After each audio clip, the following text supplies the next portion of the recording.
আমাদের কর্পোরেট সেক্টরে, গভর্নমেন্টেরটাতে আমি যাবই না, ওনারা মাইন্ড করবে। ওকে। কর্পোরেট সেক্টরে 3 নম্বরটার ঘাটতি চরম পর্যায়ে, সেটা হচ্ছে effective communication. Hmm. For example, আপনি একজনকে একটা ইমেল করেছেন, ধরলাম মিটিং ইনভাইট করেছেন, আপনি মিটিং এর এজেন্ডা ঠিক মতো লেখেন নাই, আপনি মিটিং এর টাইম বলেছেন, ভেনু ঠিক মতো লেখেন না, অথবা আপনি টাইম, ভেনু, এজেন্ডা দিয়েছেন, হ্যাঁ, কিন্তু এই ভদ্রলোক জানেই না যে এই মিটিংটা কিসের ব্যাকগ্রাউন্ডে হচ্ছে, অর্থাৎ তাকে যে একটু মেইলের বডিতে বলা যে আমরা এই কারণে এই মিটিংটা করছি, কনটেক্সটটা দেয়া। হ্যাঁ, মানে যদি এটা আউট অফ দ্য ব্লু হয়, অর্থাৎ আগে থেকে উনি কিছু না জানেন, তাহলে তাকে হয় ফোনে অথবা আপনি মেইলের বডিতে বলে দেন যে আমরা এই কনটেক্সটে এই মিটিংটা করছি। রাইট। তাহলে এই মিটিং রিকোয়েস্ট পাঠানোটাও ইফেক্টিভ হয় না অনেক সময়। এটা গেল যিনি পাঠাচ্ছেন। আবার যিনি পাচ্ছেন ওনারও দোষ আছে, উনি রিকোয়েস্ট পেয়ে দেখে বসে থাকেন, উনি আর অ্যাকসেপ্টও করেন না, রিজেক্টও করেন না।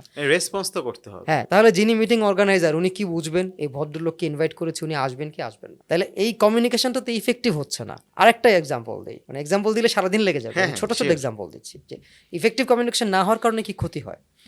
ধরেন আপনি প্রকিউরমেন্টে কাজ করেন, আপনি আপনার সাপ্লায়ারের কাছে একটা প্রাইস অফার চেয়েছেন।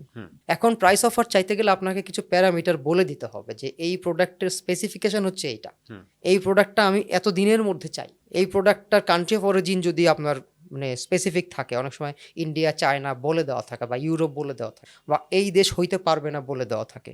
হ্যাঁ, যদি আপনার এরকম কিছু কনস্ট্রেইন্ট থাকে, আপনি যদি আপনার সাপ্লায়ারকে এগুলো না জানান, তাহলে ভুল অফার আসবে না। ডেফিনেটলি। তো this is the result of miscommunication or bad ineffective communication. এটা গেল কর্পোরেট লাইফে। পার্সোনাল লাইফের একটা গল্প বলে ইফেক্টিভ কমিউনিকেশনের চ্যাপ্টারটা শেষ করি। এটা একদম প্র্যাকটিক্যাল লাইফের গল্প, আমার বুয়ের জীবনের গল্প। যখন সবার হাতে মোবাইল ফোন ছিল না, ল্যান্ড ফোনের যুগে প্রেম, সেই সময়কার গল্প। আমাদের ছিল কার্ড ফোন, তার আগে ছিল কয়েন বক্স, তো আমরা কার্ড ফোনটা ইউজ করতাম। তা আমার এক বন্ধু, উনি কার্ড ফোনে প্রেম করছেন একজনের সাথে, দেখেন নাই কখনো কেউ কাউকে। তো তার সাথে কথা হলো যে অমুক দিন বিকালে টিএসসিতে দেখা হবে। তো দুপুরে খেয়ে দিয়ে আমার বন্ধু একদম সেজে গুজে টিএসসিতে চলে গেছে, বিকাল পর্যন্ত তার ধৈর্য নাই।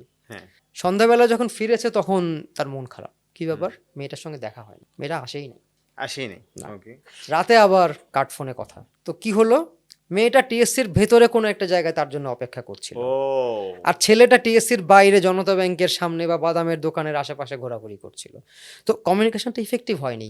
তারা যদি বলতো যে তুমি বিকাল 4টার সময় টিএসসির ওই যে জনতা ব্যাংকের সাইনবোর্ড ওর নিচে দাঁড়িয়ে থাকবা, তোমাকে তো আমি দেখিনি, তুমি এই কালারের ড্রেস পরে থাকবা, রাইট, বা আমার শার্টের রং এই হবে, বা আমার হাতে একটা এই রঙের ফুল থাকবে, মানে সাম ইন্ডিকেটার্স যেটা ইফেক্টিভ মানে কমিউনিকেশনটাকে ইফেক্টিভ করতে পারতো।